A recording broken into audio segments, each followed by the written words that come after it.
Good morning, everyone, and welcome to the SLP Solution Morning Show. I am your host, Carrie Clark with slpsolution.com, and this is our first episode of the SLP Solution Morning Show.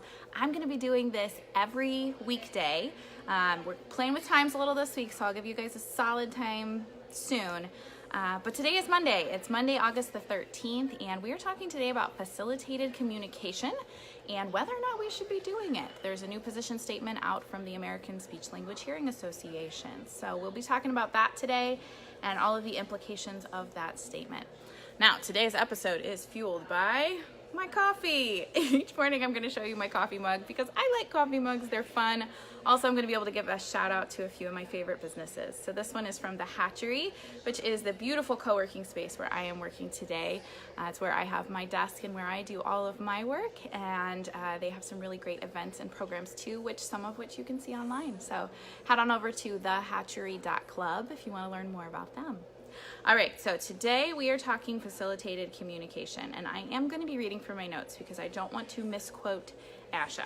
So on August 8th, which was last week, ASHA released a position statement, and basically the position statement was titled, ASHA discourages use of facilitated communication rapid prompting method. This is more of a press release on something that they have previously been talking about. So if you heard about this a couple months ago, that would be why. This isn't entirely new, but the buzz is happening right now. There's been a lot of talk online about what this means and the implications of it. So I wanted to clarify a few things that I've seen confusion on and kind of give you my take on this. So when we talk about facilitated communication, this is referring to methods of using AAC or augmentative-alternative communication, things like talkers, devices where you push a button and it speaks. But we're specifically talking about facilitator-dependent techniques. So this would be techniques that involve the person with disability being dependent on a facilitator to produce the message. So we have two different types of facilitated communication that were talked about in this position statement. We have facilitated communication, and then we have one called RPM, which of course I didn't write out what that is. Rapid prompting method, I believe, is what it is. So the facilitated communication is a technique where a person with a disability points to letters or pictures or objects on a keyboard or a communication board, typically with the support from the facilitator. So the physical support is usually either on the hand or the wrist or the elbow or the shoulder.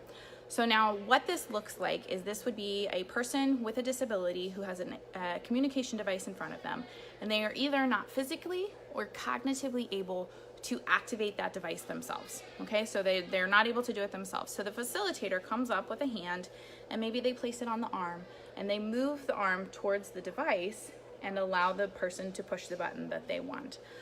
Or maybe they guide the wrist, or maybe they do the elbow where they kind of guide the hand over there. Now there have been a lot of studies about this, and this is where the ASHA statements are coming from, are from these studies that are showing that with this type of communication, the facilitator is consciously or subconsciously influencing the message that is directed by the person. So the person is not always actually saying what they want to say. That communication is being influenced by the facilitator. Now, I am sure that there are some uses of this out there that are 100% solid and that they are doing it really correctly and that the person is actually communicating that message themselves. But unfortunately, the studies are showing that there are enough cases where that is not true, that it is not a technique that we are encouraged to use by the American Speech Language Hearing Association. The other one that was talked about is the RPM, the rapid prompting method, and this is a graduated series of tasks where the child is given a prompt and then immediately assisted to respond by spelling on a letterboard or writing out their answer. So this, I don't know what the prompts are, but they would ask the child a question and then immediately help them type out the answer. Okay, so there's no waiting to see if they do it independently. It's an immediate prompt. Let's see. From the actual literature that this company has put out, they say prompt dependency, or being the child needs the prompt to do it, that is actually preferred to the alternative of allowing no response or no learning to occur. So they would prefer to prompt the child through it than let them do nothing. So those are the two types that we're talking about for this position statement. ASHA first cautioned the use of these against these in 1995. And since then, multiple systematic reviews, which is of course the highest level of scientific research, multiple of these reviews have been done that have shown that the facilitator is the one that's doing the communication in a lot of cases. Obviously, there's always exceptions to the rule, but the vast majority of these cases are occurring where the facilitator is doing the communicating. So, what does this mean for us? Does this mean that you cannot do hand-over-hand manipulation to help a child use an AAC device? That is not what ASHA is saying. What they are saying is that that person should not be dependent on a facilitator to use their AAC device. If that's the case, then maybe they'd be more appropriate for an eye gaze system or some other form of AAC that doesn't require someone to physically help them. But if you have a small child who is working with an AAC device and you help them, show them how to push the button, and it says cookie, and then they get a cookie and they're, wow, this was really exciting. That's okay as long as you are then fading that prompting. So maybe the next time you just show them how to do it instead of helping them do it, and then you give them that opportunity to do it themselves. Or you give them a verbal prompt where you ask them to do it. And then maybe you do need to help them a couple times to figure that out hand over hand. But then you give them those opportunities to do it independently. And if they can't do it independently, you find other ways to prompt or other systems to use. So, and I guess I should state, I'm not from ASHA. I do not represent ASHA, so I can't tell you that this is exactly what they were meaning, but this is my interpretation and understanding of this. And that is that we can do hand over hand. We can lay hands on children to help them use these devices as long as they are okay with it. Obviously, we're not forcing a child to do something physically that they're not okay with.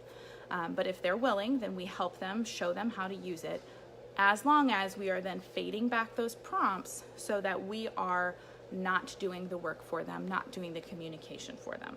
Okay, so that's one point I wanted to cover.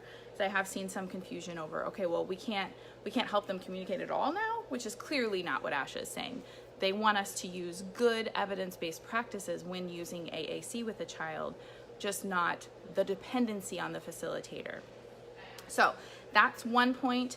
The next point I wanted to talk about, is letter boards. So another point of confusion that I've seen a lot online, especially in response to ASHA's video that they did on their Facebook page, was people being concerned that this means we can't use letter boards. So the RPM, the rapid prompting method, there we go, that one does use letter boards. So they ask the question and then they help the person type out on letter boards immediately. So does this mean that we are not supposed to use letter boards? No. Letter boards are a good use of AAC. It's a legitimate method that a lot of people use to communicate.